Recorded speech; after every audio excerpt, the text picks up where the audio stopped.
Bonjour à tous. On a encore les oiseaux qui viennent nous saluer. Enfin, qui viennent saluer. Ça doit être l'heure où ils viennent boire. Mais là, il y a encore un concert d'oiseaux. Je ne vais pas vous refaire le même coup que la dernière fois, rester suspendu et les écouter, mais je vous ferai un enregistrement un jour. Je suis contente de vous voir aujourd'hui. Je suis complètement défoncée. Je me suis demandé si j'allais faire le live. Je me suis dit, bah, je le fais, je suis défoncée. Je le fais tel que je suis. Et je me suis dit, bah, tiens, c'est intéressant d'interroger mes peurs, parce que c'est à chaque fois ça qui nous freine, qui nous bloque. Et interroger ses peurs, moi, c'est un exercice que j'aime énormément faire. Quand on a la chance de les sentir, parce que parfois, on a l'impression qu'on n'a pas de peur, mais c'est parce qu'on ne les sent pas. Voilà. Et ben la peur, c'était quoi? Je me suis dit, mais qu'est-ce que je risque? En fait, s'ils veulent pas écouter, ben ils zappent. Tout le monde zappe sur Insta, sur machin. On regarde une seconde et puis après on zappe. De quoi j'ai peur finalement?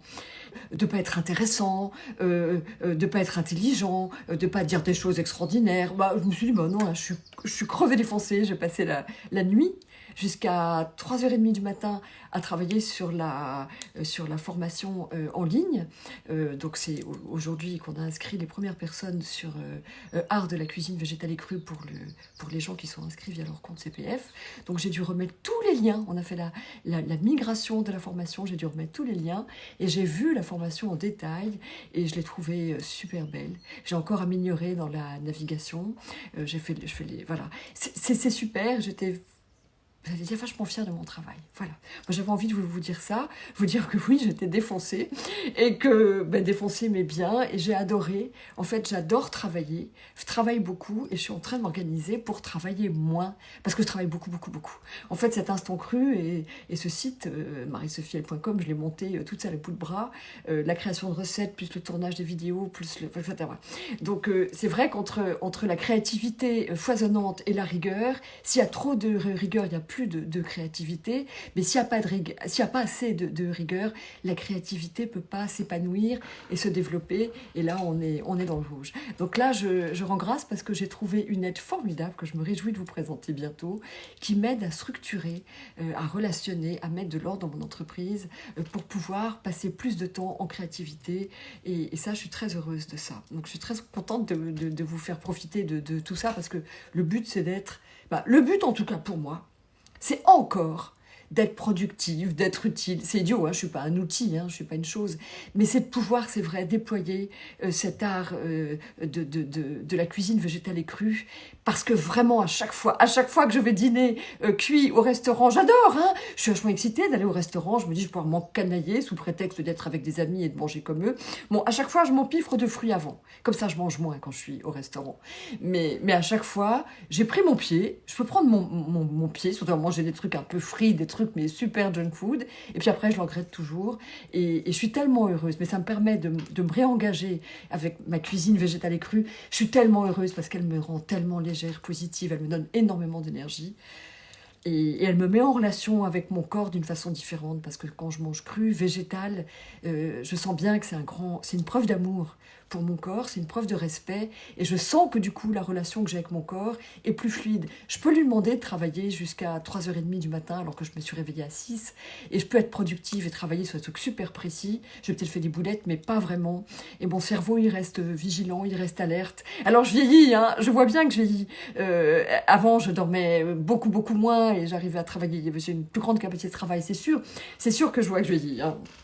C'est clair, j'échappe pas à ça, mais je suis encore super contente d'entretenir cette relation de complicité avec mon physique, et de lui demander, si je suis à la bourre, de me produire, de me donner de la vigilance, de l'acuité intellectuelle, de l'énergie, et puis surtout de l'enthousiasme, et il me le donne. Et puis après, je lui dis, t'inquiète, je te rembourse, tu me prêtes ça, et puis après, je m'occupe bien de toi, et je t'accorde un repos, je prends soin de moi. Je suis pas dissociée avec mon corps, mais c'est vrai que vivant un peu seule, enfin seule non, avec 4 chiens, 2 chevaux, eh bien j'ai tendance à me parler, et à me parler beaucoup, et à entretenir, oui. J'ai l'impression que mon corps, c'est moi, mais c'est pas moi. Il me parle, il est une fonction de moi, mais je suis pas toute identifiée à lui, et j'entretiens, c'est vrai, un rapport de complicité, comme si c'était vraiment une partie de moi en train de devenir complètement schizophrène. S'il y a des gens qui m'écoutent et qui sont très veillés sur le plan de la psychanalyse ou de la psychiatrie, ils doivent se dire, Sophia est complètement dichotomée, séparée en deux, schizo, c'est ça. Mais voilà, moi je parle avec mon corps comme si c'était pas que moi et je ne suis pas mon corps. Non, bon, oui, voilà, c'est évident, je suis pas mon corps. Mais il me rend vachement de service, je l'aime et j'essaie d'en prendre soin et je me rends compte qu'à travailler comme ça, comme un bourrin, j'en ai pas beaucoup pris soin. Donc, j'en ai pris soin qu'au niveau de la nourriture. Je sens bien, oui, j'avais envie de vous parler quand même un petit peu.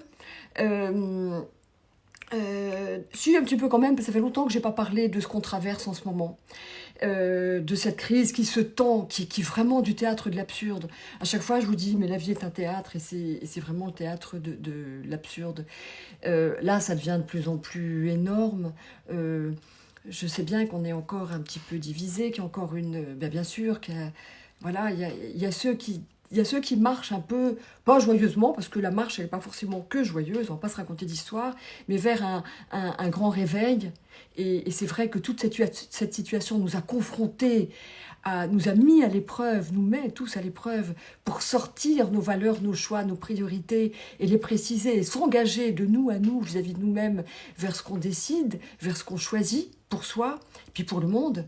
Donc c'est ou un grand réveil, ou un grand reset. Alors là, le grand reset, la vaccination obligatoire, le truc, c'est une folie. Là, il ne s'agit pas du tout de dire pour ou contre.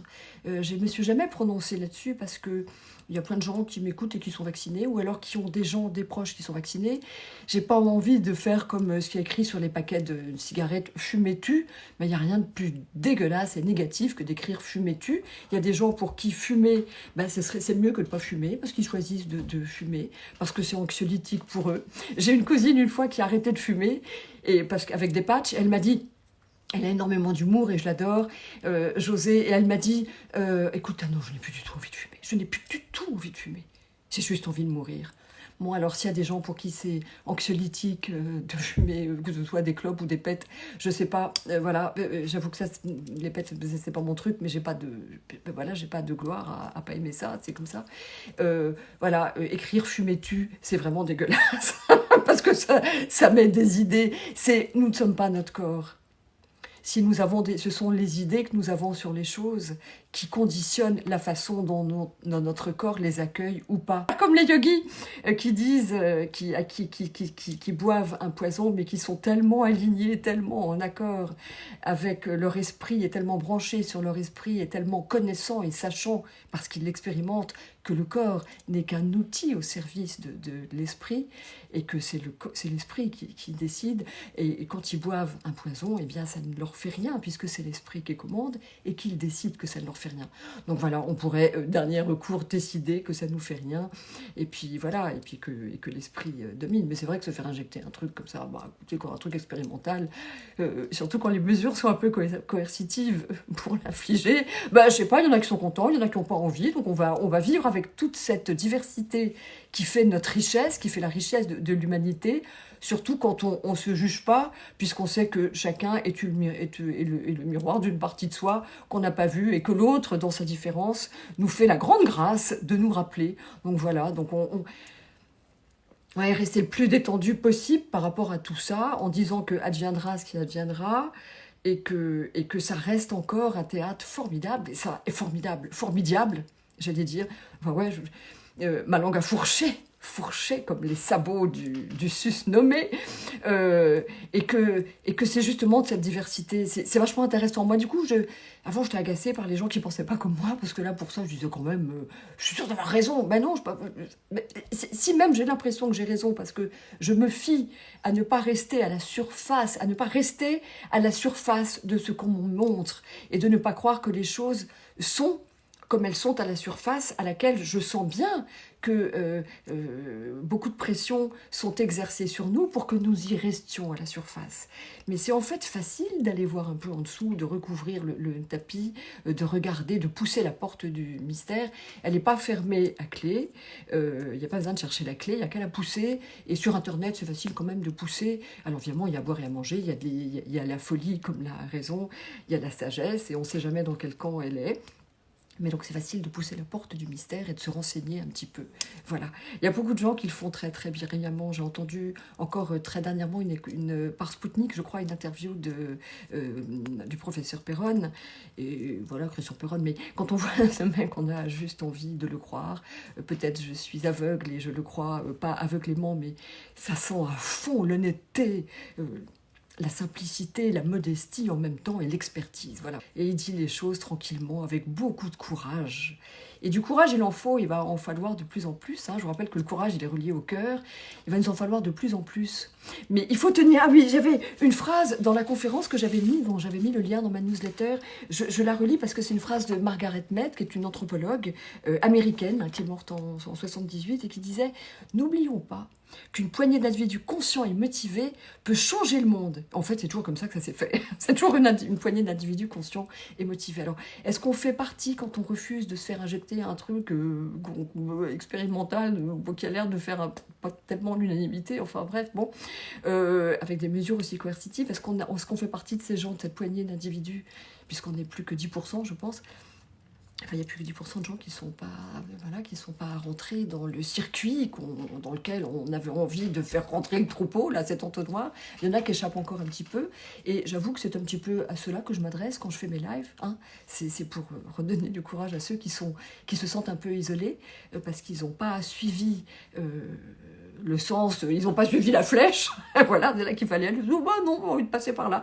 Voilà, donc quand on choisit c'est une trajectoire, il faut du courage, il faut du... Voilà, il faut beaucoup de courage, parce que là, la pression va être de plus en plus grande. L'histoire, c'est de se dire qu'il n'y a pas les bons et les méchants, il n'y a pas ceux qui ont du discernement et ceux qui en manquent. Il y a ceux qui ont envie de ne pas se sentir seuls et d'appartenir à la masse, enfin d'appartenir au plus grand nombre. Mais ça, c'est toujours un choix. Et c'est un choix, quand on voit les mammifères, ils se tiennent chaud, ils ont envie d'être ensemble. Et puis, il y a ceux qui prennent des chemins plus isolés. Bah, c'est vrai que moi, étant venue vivre dans une finca complètement seule, parlant très mal espagnol, hein, je parle de moins en moins mal, mais voilà, je regrette pas mon choix, mais c'est vrai que je prends pas l'autoroute ni pour me nourrir, je prends pas l'autoroute de l'agroalimentaire, j'en dénonce plutôt les travers, courageusement, non, pas vraiment courageusement, en fait, voilà, c'est ma passion et ça me fait plaisir de le faire, puis ça me fait plaisir de partager ce que j'aime. La prochaine fois, là j'étais défoncée, mais la prochaine fois, je vous montre encore une soupe chaude, parce que ça, on n'a jamais fait le tour des soupes chaudes. Encore une fois, les soupes, elles s'écrivent tous les jours. Elles s'écrivent tous les jours et on peut se faire vraiment une soupe chaude et crue, bien sûr, et bien chaude par jour, et sans qu'elle soit ni tout à fait la même, ni tout à fait une autre. Voilà. Et ça, c'est comme les femmes du poème de Verlaine. C'est vachement important. Donc la prochaine fois, on se fait une soupe chaude, j'aurai un blender, mais là, j'ai manqué de temps. Je vais pas faire youpla boum, là, aujourd'hui, je me sens un peu... voilà, j'ai pas envie d'emmener les gens à l'échafaud en chantant. On va pas à l'échafaud, mais c'est vrai que la situation se tend et qu'il y a pas mal de pays d'Europe où malgré les promesses de ne jamais avoir recours au pass sanitaire et de jamais forcer les gens, etc., j'avoue qu'on reçoit tellement de mensonges que là... C'est comme le gamin, je vous l'avais dit déjà, c'est comme le gamin qui rentre et qui a eu 3-0, enfin qui dit à sa mère, maman, en rentrant à l'école, j'ai eu 3-0 en maths. Elle mère 3-0. Oh non, c'est énorme quand même. Enfin, écoute, mais non, j'en ai eu qu'un. Ah bon, ouf, t'en as eu qu'un. Et le gamin, il a réussi à faire passer qu'il avait un 0 en maths, mais que c'était mieux que 3. C'était mieux que 3.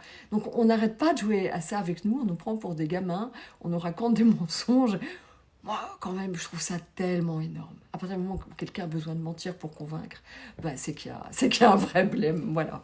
Donc, comme dit Margaret Mead, on résiste, une poignée d'individus peut changer le cours du monde, et c'est certainement ce qui va se passer, et j'y crois. Et puis après, bien... on pourra entraîner dans quelque chose de plus valeureux, de plus positif et de plus constructif pour le bien-être de toute l'humanité, non pas simplement une poignée qui gère le monde. Ils doivent s'éclater, hein. Ils jouent à un jeu de société. Imaginez qu'ils jouent au Monopoly et qu'ils ont fait péter la banque. Bah oui, forcément, ils ont la banque. Donc il faut comprendre les mecs. Je dis pas qu'il faut les excuser, mais on peut les comprendre, on peut se demander si on était à leur place, qu'on ferait. En tout cas, moi, quand j'étais petite, j'ai joué au Monopoly et j'avais chouré, comme on dit, des billets. Et voilà, j'en ai un très mauvais souvenir parce que gagner au Monopoly dans ces conditions-là, c'était affreux. Et je l'avais bien sûr avoué à mes sœurs, puisqu'on partageait beaucoup de choses en toute franchise. Voilà. Mais voilà, donc on a tous, tout ce qu'on voit à l'extérieur, encore une fois, ça nous ramène à des petites choses qui sont peut-être à l'échelle plus petite à l'intérieur, mais qu'on soit pas tous en opposition les uns les autres avec les bons et les méchants, les victimes et les bourreaux. On est tous tout ça. Donc on regarde le truc, on regarde comment ça se déroule, et puis voilà. Moi, voilà, je sais pas si je vous ai vraiment rassuré ou si je vous ai... Mais oui, moi, mon but, c'est de rassurer ceux qui tiennent, c'est de rassurer ceux qui ont le courage de ne pas suivre le troupeau. C'est ceux qui préfèrent le grand réveil en faisant un jeûne parfois, pour rester vigilant et retrouver une activité intellectuelle et nettoyer, je dirais, nettoyer son organisme de tous les mensonges qu'on reçoit, qu'on entend et qu'on se sert à nous-mêmes aussi, hein.